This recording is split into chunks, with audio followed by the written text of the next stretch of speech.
अब सर, अब मेरे को ये बताओ, सुबह 4 बजे आप हमें यहाँ मिलेंगे कि गुरुद्वारे मिलेंगे? मैं गुरुद्वारे जा रहा हूँ। सवेरे 4 बजे से गुरुद्वारे मिले तो फाइनल पार्टी की इंस्ट्रक्शन है ये सानू सवेरे ਤੁਸੀਂ ਜਾਓ, ਮੈਂ ਗੱਲ ਕਰ ਰਿਹਾ ਉੱਥੇ ਕਰਕੇ ਮੈਂ ਦੱਸਦਾ ਤੁਹਾਨੂੰ। ਇਹ ਹੈਗੇ ਤਾਂ ਅਸੀਂ ਮੇਰੇ ਲਾਗੇ 4 ਵਜੇ नहीं 4 बजे से मिला।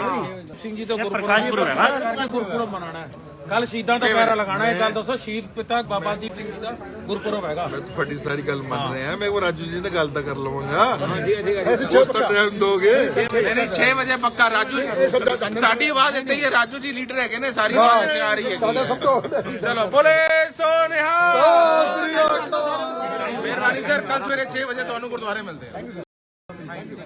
ਸਾਧ ਸੰਗਤ ਜੀ, ਵਾਹਿਗੁਰੂ ਜੀ ਕਾ ਖਾਲਸਾ, ਵਾਹਿਗੁਰੂ ਜੀ ਕੀ ਫਤਿਹ। ਗੁਰਪਿਆਰੇ ਸਾਧ ਸੰਗਤ, ਜਿਵੇਂ ਤੁਸੀਂ ਦੇਖ ਹੀ ਰਹੇ ਹੋ ਕਿ ਇਹ ਜਿਹੜਾ ਲਾਈਵ ਚੱਲ ਰਿਹਾ ਹੈ, ਜਿਹੜਾ ਇਹਦਾ ਮੁੱਦਾ ਹੈ ਜਿਹੜਾ ਸ਼ੰਕਰ ਵਿਹਾਰ ਗੁਰਦੁਆਰੇ ਜਿਹੜੇ ਕੁਝ ਲੋਕਾਂ ਨੇ ਜਿਹੜੇ ਤਾਲੇ ਲਗਾਏ ਨੇ, ਉਹ ਤਾਲੇ ਖੁਲਵਾਉਣ ਦੇ ਉਪਸ ਵਿੱਚ, ਔਰ ਇਹਦੇ ਤੇ ਸਭ ਤੋਂ ਵੱਡੀ ਜਿਹੜੀ ਭੂਮਿਕਾ ਰਹੀ ਹੈ ਸ਼੍ਰੋਮਣੀ ਅਕਾਲੀ ਦਲ ਦਿੱਲੀ ਦੀ ਰਹੀ ਹੈ, ਜਿਹਦੇ ਪ੍ਰਧਾਨ ਸਾਹਿਬ ਪਰਮਜੀਤ ਸਰਨਾ ਜੀ ਨੇ, ਉਹਨਾਂ ਦੇ ਬੇਟੇ ਖੁਦ ਇੱਥੇ ਪਹੁੰਚੇ ਹੋਏ ਨੇ। ਔਰ ਜਿਵੇਂ ਤੁਸੀਂ ਉਹਨੇ ਦੇਖਿਆ ਹੀ ਹੈ ਕਿ ਬਈ ਕਿਵੇਂ ਸਾਡੇ ਸਰਨਾ ਸਾਹਿਬ ਦੀ ਜਿਹੜੀ ਡੀਸੀਪੀ ਜੀ ਨਾਲ ਗੱਲ ਹੋਈ ਨੇ, ਐਸਓ ਸਾਹਿਬ ਨਾਲ ਗੱਲ ਹੋਈ ਹੈ, ਤੇ ਇਹਨਾਂ ਨੇ ਹੁਣ ਸਾਨੂੰ ਕੱਲ ਸਵੇਰੇ ਦਿੱਤਾ ਆਸ਼ਵਾਸਨ ਕਿ ਕੱਲ ਸਵੇਰੇ ਤੁਹਾਡਾ ਗੁਰਦੁਆਰਾ 4 ਵਜੇ ਤੱਕ ਓਪਨ ਹੋ ਜਾਏਗਾ। ਉਸ ਤੋਂ ਬਾਅਦ ਸੰਗਤ ਆ ਕੇ ਮਿਲ ਲੈਣ ਤੇ ਜਿੱਦਾਂ ਕਹਿਣਗੇ ਉਦਾਂ ਕੀਤਾ ਜਾਏਗਾ। ਗੁਰਪਿਆਰੇ ਸਾਧ ਸੰਗਤ ਜੀ, ਤੁਹਾਡੇ ਸਾਹਮਣੇ ਸਭ ਕੁਝ ਹੈਗਾ। ਫਤਿਹ ਪ੍ਰਵਾਨ ਕਰਨਾ। ਵਾਹਿਗੁਰੂ ਜੀ ਕਾ ਖਾਲਸਾ, ਵਾਹਿਗੁਰੂ ਜੀ ਕੀ ਫਤਿਹ। ਇਹ ਸ਼ੰਕਰ ਵਿਹਾਰ ਗੁਰਦੁਆਰਾ ਇੱਕ ਛੋਟਾ ਜਿਹਾ ਗੁਰਦੁਆਰਾ ਹੈ। ਗੁਰਦੁਆਰੇ ਦੀ ਸਿੰਘ ਸਭਾ ਦੇ ਨਾਂ ਦੀ ਡੀਡੀਏ ਵੱਲੋਂ ਜਗ੍ਹਾ ਅਲਾਟ ਕੀਤੀ ਗਈ ਹੈ। ਉਹਨਾਂ ਨੇ ਇੱਕ ਛੋਟਾ ਜਿਹਾ ਗੁਰਦੁਆਰਾ ਆਪਣੇ ਉੱਥੋਂ ਦੇ ਸਿੱਖਾਂ ਨੇ ਆਪਣੇ ਵਾਸਤੇ ਬਣਾਇਆ ਹੈ, ਔਰ ਖੁਸ਼ਕਿਸਮਤੀ ਦੇ ਨਾਲ ਉਸੇ ਗੁਰਦੁਆਰੇ ਦੀ ਪਰਚੀ ਨਿਕਲੀ ਤੇ ਉੱਥੋਂ ਦਾ ਪ੍ਰਧਾਨ ਦਿੱਲੀ ਕਮੇਟੀ ਦਾ ਮੈਂਬਰ ਵੀ ਬਣ ਗਿਆ। ਜਿਸ ਦਿਨ ਦਾ ਮੈਂਬਰ ਬਣਿਆ, ਸਰਸਾ ਉਸ ਨੂੰ ਆਪਣੇ ਏਲਚੀਆਂ ਰਾਹੀਂ ਧਮਕਾਉਂਦਾ ਹੈ, ਉਹਨਾਂ ਨੂੰ ਡਰਾਵੇ ਦਿੰਦਾ ਹੈ। ਉਹ ਬਜ਼ੁਰਗ ਆਦਮੀ ਨੇ, ਭਲੇ ਮਾਨਸ ਆਦਮੀ ਨੇ, ਕਦੀ ਉਹਨਾਂ ਨੂੰ ਪੁਲਿਸ ਦਾ ਡਰ ਦਿੰਦਾ ਹੈ, ਕਦੀ ਕਿਸੇ ਦਾ ਡਰ ਦਿੰਦਾ ਹੈ। ਔਰ ਹੁਣ ਇਹਨਾਂ ਨੇ ਕੀਤਾ ਹੈ ਵੀ 3 ਦਿਨ ਤੋਂ ਗੁਰਦੁਆਰੇ ਨੂੰ ਤਾਲੇ ਮਰਵਾ ਦਿੱਤੇ, ਬੋਰਡ ਦੂਸਰੇ ਡੇਰੇ ਦੇ ਲਗਵਾ ਦਿੱਤੇ। ਇਹ ਕਿਸੇ ਹੱਦ ਤੱਕ ਸਰਸਾ ਜਿਹੜਾ ਹੈ ਇਹ ਆਪਣੀ ਇੱਛਾ ਸ਼ਕਤੀ ਨੂੰ ਪੂਰੀ ਕਰਨ ਵਾਸਤੇ ਕਿਸੇ ਵੀ ਨਿਵਾਣ ਤੱਕ ਇਹ ਜਾ ਸਕਦਾ ਹੈ। ਨੂੰ ਡਰ ਦਿੰਦਾ ਹੈ, ਦੇਖੋ ਜੀ ਮੇਰੇ ਪੁਲਿਸ ਵਾਲੇ ਤੁਹਾਨੂੰ ਮਾਰ ਦੇਣਗੇ, ਸਟੇਨ ਗੰਨਾਂ ਵਾਲੇ ਨਾਲ ਲੈ ਕੇ ਘੁੰਮਦਾ ਪਿਆ। ਇਹ ਜੇ ਗੁੰਡੇ ਆਦਮੀ ਨੂੰ ਸਿਕਿਉਰਿਟੀ ਦੇਣਾ ਇੱਕ ਬੜੇ ਪਾਪ ਦੀ ਗੱਲ ਹੈਗੀ, ਅਨਕਨਸਟੀਟਿਊਸ਼ਨਲ ਗੱਲ ਹੈਗੀ। ਇਸ ਨੂੰ ਕਿਸ ਚੀਜ਼ ਦਾ ਡਰ ਹੈ? ਅੱਜ ਇਸ ਨੂੰ 15 ਸਾਲ ਹੋ ਗਏ ਨੇ ਪਬਲਿਕ ਲਾਈਫ ਦੇ ਵਿੱਚ ਸਾਨੂੰ ਦੇਖਦੇ ਹਾਂ, ਕੋਈ ਕਿਸੇ ਨੇ ਤੈਨੂੰ ਕੰਕਰ ਵੀ ਨਹੀਂ ਮਾਰਿਆ। ਕੀ ਹੈਗਾ ਇਸ ਨੂੰ? ਪੁਲਿਸ ਨੇ ਕਿਉਂ, ਸਰਕਾਰ ਨੇ ਇਸ ਨੂੰ ਸਿਕਿਉਰਿਟੀ ਦਿੱਤੀ ਹੋਈ ਹੈ। ਸਿਕਿਉਰਿਟੀ ਇਸ ਕਰਕੇ ਦਿੱਤੀ ਹੋਈ ਤੂੰ ਗੁਰਦੁਆਰਾ ਦੇ ਵਿੱਚ ਕਬਜ਼ੇ ਕਰ। ਔਰ ਉਸ ਮਨ ਅਫਸੋਸ ਨਾਲ ਕਹਿਣਾ ਚਾਹੀਦਾ ਹੈ, ਲੋਕਲ ਬਿਲਡਰ ਲਾਬੀ ਜਿਹੜੀ ਹੈ ਉੱਥੇ, ਮੈਂ ਨਾਂ ਹਲੇ ਨਹੀਂ ਲੈਣਾ ਚਾਹੁੰਦਾ, ਜੇ ਉਹਨਾਂ ਨੇ ਆਪਣੀਆਂ ਆਦਤਾਂ ਨਾ ਸੁਧਾਰੀਆਂ ਤੇ ਪਬਲਿਕਲੀ ਉਹਨਾਂ ਨੂੰ ਬਿਲਕੁਲ ਨੰਗਾ ਕਰਾਂਗੇ ਅਸੀਂ। ਮੈਂ ਉਸ ਬਿਲਡਰ ਲਾਬੀ ਨੂੰ ਵੀ ਚੇਤਾਵਨੀ ਦੇਣੀ ਚਾਹੁੰਦਾ, ਇਸ ਗੁਰਦੁਆਰੇ ਦੇ ਉੱਪਰ ਅੱਖ ਨਾ ਰੱਖਣਾ। ਜੇ ਅੱਖ ਰੱਖੋਗੇ ਅੰਨੇ ਹੋ ਜਾਓਗੇ, ਗੁਰੂ ਦੀ ਮਾਰ ਤੁਹਾਨੂੰ ਪਏਗੀ। ਇਹ ਗੁਰਦੁਆਰਾ ਗੁਰੂ ਦਾ ਘਰ ਹੈਗਾ, ਗੁਰਸਿੱਖਾਂ ਦਾ ਹੈਗਾ। ਇਹ ਤੁਹਾਡੇ ਪੈਸੇ ਕਮਾਉਣ ਦਾ ਸਾਧਨ ਜ਼ਰੀਆ ਨਹੀਂ ਹੈਗਾ। ਉੱਥੋਂ ਦਾ ਮੈਂਬਰ ਭੁਪਿੰਦਰ ਸਿੰਘ ਭੁੱਲਰ ਕਹਿੰਦਾ ਜੀ ਮੈਂ ਡੇਰੇ ਦਾ ਰਿਪਰੈਜ਼ੈਂਟੇਟਿਵ ਆਇਆ ਜੀ। ਬਈ ਤੈਨੂੰ ਗੁਰਦੁਆਰੇ ਤੋਂ ਜ਼ਿਆਦਾ ਡੇਰਾ ਜ਼ਿਆਦਾ ਚੰਗਾ ਲੱਗ ਰਿਹਾ ਹੈ? ਤੂੰ ਦਿੱਲੀ ਗੁਰਦੁਆਰਾ ਕਮੇਟੀ ਦਾ ਮੈਂਬਰ ਹੈ। ਤੂੰ ਸ਼ਰਮ ਆਉਣੀ ਚਾਹੀਦੀ ਹੈਗੀ ਹੈ ਜੇ ਲੋਕਾਂ ਨੂੰ, ਜਿਹੜੇ ਦਿੱਲੀ ਗੁਰਦੁਆਰਾ ਕਮੇਟੀ ਦੀਆਂ ਵੋਟਾਂ ਮੰਗ ਕੇ ਤੇ ਗੁਰਦੁਆਰਿਆਂ ਦੇ ਖਿਲਾਫ ਆ ਕੇ ਪੁਲਿਸ ਦੇ ਵਿੱਚ ਆਪਣੀਆਂ ਸ਼ਿਕਾਇਤਾਂ ਦਰਜ ਕਰਾਉਂਦੇ ਨੇ, ਇਹ ਗੁਰਦੁਆਰੇ ਨੂੰ ਇੱਥੋਂ ਚੁੱਕੋ। ਕੁਝ ਸਮੇਂ ਤੋਂ ਪੁਲਿਸ ਦੀ ਦਖਲਅੰਦਾਜ਼ੀ ਸਿੱਖ ਧਰਮ ਦੇ ਵਿੱਚ, ਗੁਰਦੁਆਰਿਆਂ ਦੇ ਵਿੱਚ ਆਪਣੀ ਚਰਮ ਸੀਮਾ ਜਿਹੜੀ ਹੈ ਛੂ ਰਹੀ ਹੈ। ਦਿੱਲੀ ਦੇ ਸਿੱਖ ਇਤਿਹਾਸ ਦੇ ਵਿੱਚ ਗੁਰੂ ਦਰਬਾਰ ਦੇ ਵਿੱਚ ਪਹਿਲੀ ਵਾਰੀ ਪੁਲਿਸ ਦਾ ਅੰਦਰ ਜਾਣਾ, ਔਰ ਦਿੱਲੀ ਗੁਰਦੁਆਰਾ ਕਮੇਟੀ ਦੇ ਐਗਜ਼ੈਕਟਿਵ ਦੇ ਚੁਣਾਵ ਦੇ ਵਿੱਚ ਇਤਨੀ ਭਾਰੀ ਗਿਣਤੀ ਦੇ ਵਿੱਚ ਰਾਈਟ ਪੁਲਿਸ ਦਾ ਆਉਣਾ, ਔਰ ਸਾਰੀ ਬਿਲਡਿੰਗ ਨੂੰ, ਗੁਰੂ ਗੋਬਿੰਦ ਸਿੰਘ ਭਵਨ ਨੂੰ ਇੱਕ ਪੁਲਿਸ ਛਾਉਣੀ ਦੇ ਵਿੱਚ ਇਹਨਾਂ ਨੇ ਤਬਦੀਲ ਕਰ ਦਿੱਤਾ।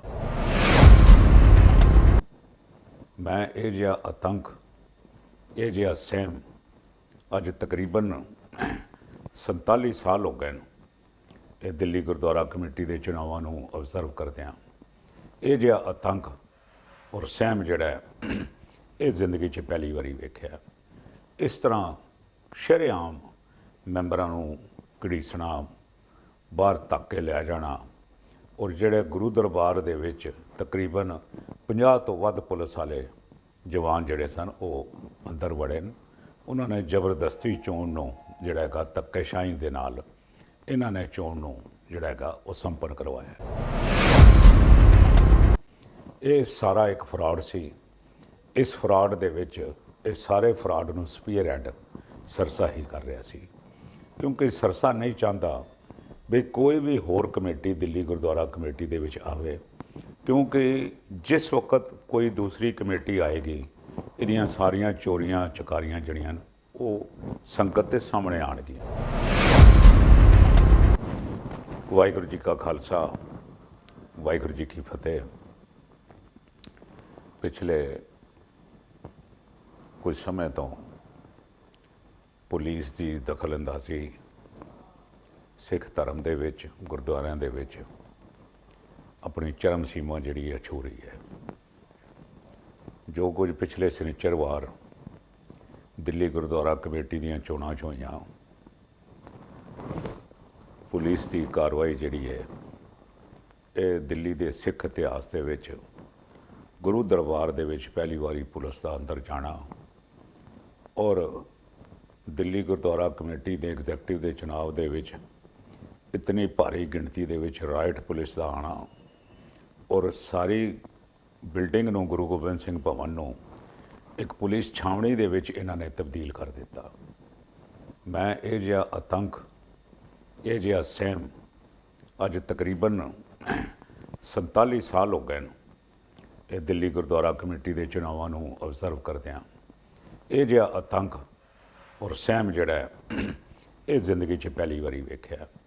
ਇਸ ਤਰ੍ਹਾਂ ਸ਼ਰੇਆਮ ਮੈਂਬਰਾਂ ਨੂੰ ਘੜੀਸਣਾ, ਬਾਹਰ ਤੱਕ ਕੇ ਲੈ ਜਾਣਾ ਔਰ ਜਿਹੜੇ ਗੁਰੂ ਦਰਬਾਰ ਦੇ ਵਿੱਚ ਤਕਰੀਬਨ 50 ਤੋਂ ਵੱਧ ਪੁਲਿਸ ਵਾਲੇ ਜਵਾਨ ਜਿਹੜੇ ਸਨ ਉਹ ਅੰਦਰ ਵੜੇ ਨੇ। ਉਹਨਾਂ ਨੇ ਜ਼ਬਰਦਸਤੀ ਚੋਣ ਨੂੰ ਜਿਹੜਾ ਹੈਗਾ ਧੱਕੇਸ਼ਾਹੀ ਦੇ ਨਾਲ ਇਹਨਾਂ ਨੇ ਚੋਣ ਨੂੰ ਜਿਹੜਾ ਹੈਗਾ ਉਹ ਸੰਪੰਨ ਕਰਵਾਇਆ। ਇਹ ਸਾਰਾ ਇੱਕ ਫਰਾਡ ਸੀ। ਇਸ ਫਰਾਡ ਦੇ ਵਿੱਚ ਇਹ ਸਾਰੇ ਫਰਾਡ ਨੂੰ ਸਪੀਅਰ ਹੈਡ ਸਰਸਾ ਹੀ ਕਰ ਰਿਹਾ ਸੀ, ਕਿਉਂਕਿ ਸਰਸਾ ਨਹੀਂ ਚਾਹੁੰਦਾ ਵੀ ਕੋਈ ਵੀ ਹੋਰ ਕਮੇਟੀ ਦਿੱਲੀ ਗੁਰਦੁਆਰਾ ਕਮੇਟੀ ਦੇ ਵਿੱਚ ਆਵੇ, ਕਿਉਂਕਿ ਜਿਸ ਵਕਤ ਕੋਈ ਦੂਸਰੀ ਕਮੇਟੀ ਆਏਗੀ ਇਹਦੀਆਂ ਸਾਰੀਆਂ ਚੋਰੀਆਂ ਚਕਾਰੀਆਂ ਜਿਹੜੀਆਂ ਉਹ ਸੰਗਤ ਦੇ ਸਾਹਮਣੇ ਆਉਣਗੀਆਂ। ਇਹਦੀਆਂ ਜਾਸਤੀਆਂ, ਇਹਦੀਆਂ ਠੱਗੀਆਂ, ਇਹਦੀਆਂ ਬੇਈਮਾਨੀਆਂ, ਇਹ ਸਾਰੀ ਲੁੱਟ ਖਸੁੱਟ, ਇਹ ਜਿਹੜੀ ਲੁੱਟ ਖਸੁੱਟ ਹੈਗੀ ਇਹ ਸੈਂਕੜੇ ਕਰੋੜਾਂ ਦੇ ਵਿੱਚ ਇਹ ਜਿਹੜੀ ਹੈ ਉਹ ਸਾਬਤ ਹੋਏਗੀ। ਦੂਸਰੀ ਘਟਨਾ ਜਿਹੜੀ ਹੈਗੀ ਇਹ ਸ਼ੰਕਰ ਵਿਹਾਰ ਗੁਰਦੁਆਰਾ, ਇੱਕ ਛੋਟਾ ਜਿਹਾ ਗੁਰਦੁਆਰਾ ਹੈ। ਗੁਰਦੁਆਰੇ ਦੀ ਸਿੰਘ ਸਭਾ ਦੇ ਨਾਂ ਦੀ DDA ਵੱਲੋਂ ਜਗ੍ਹਾ ਅਲਾਟ ਕੀਤੀ ਗਈ ਹੈ। ਉਹਨਾਂ ਨੇ ਇੱਕ ਛੋਟਾ ਜਿਹਾ ਗੁਰਦੁਆਰਾ ਆਪਣੇ ਉੱਥੋਂ ਦੇ ਸਿੱਖਾਂ ਨੇ ਆਪਣੇ ਵਾਸਤੇ ਬਣਾਇਆ ਔਰ ਖੁਸ਼ਕਿਸਮਤੀ ਦੇ ਨਾਲ ਉਸੇ ਗੁਰਦੁਆਰੇ ਦੀ ਪਰਚੀ ਨਿਕਲੀ ਤੇ ਉੱਥੋਂ ਦਾ ਪ੍ਰਧਾਨ ਦਿੱਲੀ ਕਮੇਟੀ ਦਾ ਮੈਂਬਰ ਵੀ ਬਣ ਗਿਆ। ਜਿਸ ਦਿਨ ਦਾ ਮੈਂਬਰ ਬਣਿਆ ਸਰਸਾ ਉਸ ਨੂੰ ਆਪਣੇ ਏਲਚੀਆਂ ਰਾਹੀਂ ਧਮਕਾਉਂਦਾ ਹੈ, ਉਹਨਾਂ ਨੂੰ ਡਰਾਵੇ ਦਿੰਦਾ ਹੈ। ਉਹ ਬਜ਼ੁਰਗ ਆਦਮੀ ਨੇ, ਭਲੇ ਮਾਨਸ ਆਦਮੀ ਨੇ, ਕਦੀ ਉਹਨਾਂ ਨੂੰ ਪੁਲਿਸ ਦਾ ਡਰ ਦਿੰਦਾ ਹੈ, ਕਦੀ ਕਿਸੇ ਦਾ ਡਰ ਦਿੰਦਾ ਹੈ। ਔਰ ਹੁਣ ਇਹਨਾਂ ਨੇ ਕੀਤਾ ਹੈ ਵੀ 3 ਦਿਨ ਤੋਂ ਗੁਰਦੁਆਰੇ ਨੂੰ ਤਾਲੇ ਮਰਵਾ ਦਿੱਤੇ, ਬੋਰਡ ਦੂਸਰੇ ਡੇਰੇ ਦੇ ਲਗਵਾ ਦਿੱਤੇ। ਇਹ ਕਿਸੇ ਹੱਦ ਤੱਕ ਸਰਸਾ ਜਿਹੜਾ ਹੈ ਇਹ ਆਪਣੀ ਇੱਛਾ ਸ਼ਕਤੀ ਨੂੰ ਪੂਰੀ ਕਰਨ ਵਾਸਤੇ ਕਿਸੇ ਵੀ ਨਿਵਾਣ ਤੱਕ ਇਹ ਜਾ ਸਕਦਾ ਹੈ। ਇਹਦੀ ਕੋਈ ਸੀਮਾ ਨਹੀਂ ਹੈ ਕਿ ਕਿਸੇ ਕਿਸਮ ਦੀ। ਔਰ ਬਦਕਿਸਮਤੀ ਦੇ ਨਾਲ ਜਿਹੜੀ ਸਰਕਾਰ ਉਹਨੂੰ ਚਾਹੀਦਾ ਹੈ ਇਸ 'ਤੇ ਨਕੇਲ ਪਾਵੇ। ਇਹਦੀ ਜ਼ੈਡ ਸਿਕਿਉਰਿਟੀ ਜਿਹੜੀ ਹੈ ਵਾਪਸ ਹੋਣੀ ਚਾਹੀਦੀ ਹੈ। ਇਹ ਜ਼ੈਡ ਸਿਕਿਉਰਿਟੀ ਇਹਨੂੰ ਸਿਕਿਉਰ ਨਹੀਂ ਕਰ ਰਹੀ। ਇਹ ਆਮ ਸ਼ਹਿਰੀ ਲੋਕਾਂ ਨੂੰ ਡਰਾਉਂਦਾ ਹੈ, ਧਮਕਾਉਂਦਾ ਹੈ, ਉਹਨਾਂ ਨੂੰ ਡਰ ਦਿੰਦਾ ਹੈ, ਦੇਖੋ ਜੀ ਮੇਰੇ ਪੁਲਿਸ ਵਾਲੇ ਤੁਹਾਨੂੰ ਮਾਰ ਦੇਣਗੇ, ਸਟੇਨ ਗੰਨਾਂ ਵਾਲੇ ਨਾਲ ਲੈ ਕੇ ਘੁੰਮਦਾ ਪਿਆ। ਇਹ ਜੇ ਗੁੰਡੇ ਆਦਮੀ ਨੂੰ ਸਿਕਿਉਰਿਟੀ ਦੇਣਾ ਇੱਕ ਬੜੇ ਪਾਪ ਦੀ ਗੱਲ ਹੈਗੀ, ਅਨਕਨਸਟੀਟਿਊਸ਼ਨਲ ਗੱਲ ਹੈਗੀ। ਇਸ ਨੂੰ ਕਿਸ ਚੀਜ਼ ਦਾ ਡਰ ਹੈ? ਅੱਜ ਇਸ ਨੂੰ 15 ਸਾਲ ਹੋ ਗਏ ਪਬਲਿਕ ਲਾਈਫ ਦੇ ਵਿੱਚ ਸਾਨੂੰ ਦੇਖਦੇ ਹਾਂ, ਕੋਈ ਕਿਸੇ ਨੇ ਤੈਨੂੰ ਕੰਕਰ ਵੀ ਨਹੀਂ ਮਾਰਿਆ। ਕੀ ਹੈਗਾ ਇਸ ਨੂੰ? ਪੁਲਿਸ ਨੇ ਕਿਉਂ, ਸਰਕਾਰ ਨੇ ਇਸ ਨੂੰ ਸਿਕਿਉਰਿਟੀ ਦਿੱਤੀ ਹੋਈ ਹੈ? ਸਿਕਿਉਰਿਟੀ ਇਸ ਕਰਕੇ ਦਿੱਤੀ ਹੈ ਵੀ ਤੂੰ ਗੁਰਦੁਆਰਾ ਦੇ ਵਿੱਚ ਕਬਜ਼ੇ ਕਰ। ਔਰ ਉਸ ਮਨ ਅਫਸੋਸ ਨਾਲ ਕਹਿਣਾ ਚਾਹੀਦਾ ਹੈ, ਲੋਕਲ ਬਿਲਡਰ ਲਾਬੀ ਜਿਹੜੀ ਹੈ ਉੱਥੇ, ਮੈਂ ਨਾਂ ਹਲੇ ਨਹੀਂ ਲੈਣਾ ਚਾਹੁੰਦਾ, ਜੇ ਉਹਨਾਂ ਨੇ ਆਪਣੀਆਂ ਆਦਤਾਂ ਨਾ ਸੁਧਾਰੀਆਂ ਤੇ ਪਬਲਿਕਲੀ ਉਹਨਾਂ ਨੂੰ ਬਿਲਕੁਲ ਨੰਗਾ ਕਰਾਂਗੇ ਅਸੀਂ। ਮੈਂ ਉਸ ਬਿਲਡਰ ਲਾਬੀ ਨੂੰ ਵੀ ਚੇਤਾਵਨੀ ਦੇਣੀ ਚਾਹੁੰਦਾ, ਇਸ ਗੁਰਦੁਆਰੇ ਦੇ ਉੱਪਰ ਅੱਖ ਨਾ ਰੱਖਣਾ। ਜੇ ਅੱਖ ਰੱਖੋਗੇ ਅੰਨੇ ਹੋ ਜਾਓਗੇ, ਗੁਰੂ ਦੀ ਮਾਰ ਤੁਹਾਨੂੰ ਪਏਗੀ। ਇਹ ਗੁਰਦੁਆਰਾ ਗੁਰੂ ਦਾ ਘਰ ਹੈਗਾ, ਗੁਰਸਿੱਖਾਂ ਦਾ ਹੈਗਾ। ਇਹ ਤੁਹਾਡੇ ਪੈਸੇ ਕਮਾਉਣ ਦਾ ਸਾਧਨ ਜ਼ਰੀਆ ਨਹੀਂ ਹੈਗਾ। ਜਿਹੜੇ ਵੀ ਸੁਣਦੇ ਹੋਣ ਉਹ ਸਮਝ ਜਾਣਗੇ, ਕਿਉਂਕਿ ਉਹ ਇਨਵੋਲਵਡ ਹੈਗੇ, ਪੁਲਿਸ ਨੂੰ ਇਨਵੋਲਵ ਕਰਦੇ ਨੇ। ਇਹਨਾਂ ਦੇ ਮੈਂਬਰਾਂ ਦੀ ਬੁੱਧੀ ਭ੍ਰਿਸ਼ਟ ਹੋ ਚੁੱਕੀ ਹੈ। ਉੱਥੋਂ ਦਾ ਮੈਂਬਰ ਭੁਪਿੰਦਰ ਸਿੰਘ ਭੁੱਲਰ ਕਹਿੰਦਾ ਜੀ ਮੈਂ ਡੇਰੇ ਦਾ ਰਿਪਰੈਜ਼ੈਂਟੇਟਿਵ ਆਇਆ ਜੀ। ਬਈ ਤੈਨੂੰ ਗੁਰਦੁਆਰੇ ਤੋਂ ਜ਼ਿਆਦਾ ਡੇਰਾ ਜ਼ਿਆਦਾ ਚੰਗਾ ਲੱਗ ਰਿਹਾ ਹੈ? ਤੂੰ ਦਿੱਲੀ ਗੁਰਦੁਆਰਾ ਕਮੇਟੀ ਦਾ ਮੈਂਬਰ ਹੈ। ਤੂੰ ਸ਼ਰਮ ਆਉਣੀ ਚਾਹੀਦੀ ਹੈਗੀ ਹੈ ਜੇ ਲੋਕਾਂ ਨੂੰ, ਜਿਹੜੇ ਦਿੱਲੀ ਗੁਰਦੁਆਰਾ ਕਮੇਟੀ ਦੀਆਂ ਵੋਟਾਂ ਮੰਗ ਕੇ ਤੇ ਗੁਰਦੁਆਰਿਆਂ ਦੇ ਖਿਲਾਫ ਆ ਕੇ ਪੁਲਿਸ ਦੇ ਵਿੱਚ ਆਪਣੀਆਂ ਸ਼ਿਕਾਇਤਾਂ ਦਰਜ ਕਰਾਉਂਦੇ ਨੇ, ਇਹ ਗੁਰਦੁਆਰੇ ਨੂੰ ਇੱਥੋਂ ਚੁੱਕੋ।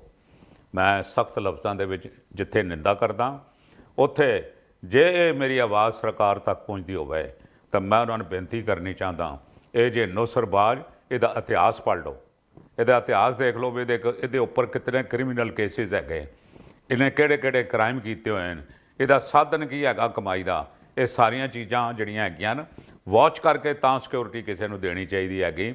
ਇਹ ਸਿਕਿਉਰਿਟੀ ਦੀ ਆੜ ਦੇ ਵਿੱਚ ਇਹ ਭੋਲੇ ਭਾਲੇ ਸਿੱਖਾਂ ਨੂੰ ਡਰਾ ਰਿਹਾ ਹੈ, ਉਹਨਾਂ ਦੇ ਗੁਰਦੁਆਰੇ ਕਬਜ਼ਾ ਕਰ ਰਿਹਾ ਹੈ। ਔਰ ਇਸ ਦਾ ਜਿਹੜਾ ਹੈਗਾ ਇਹ ਸਰਕਾਰ ਨੂੰ ਪ੍ਰਬੰਧ ਕਰਨਾ, ਇਹ ਜ਼ਿੰਮੇਵਾਰੀ ਸਰਕਾਰ ਦੀ ਹੈਗੀ। ਸਿੱਖਾਂ ਦੀ ਰਸਵਾਈ ਇਸ ਪਿੱਛੇ ਲੈਣ ਦੀ ਲੋੜ ਨਹੀਂ। ਵਾਹਿਗੁਰੂ ਜੀ ਕਾ ਖਾਲਸਾ, ਵਾਹਿਗੁਰੂ ਜੀ ਕੀ ਫਤਿਹ।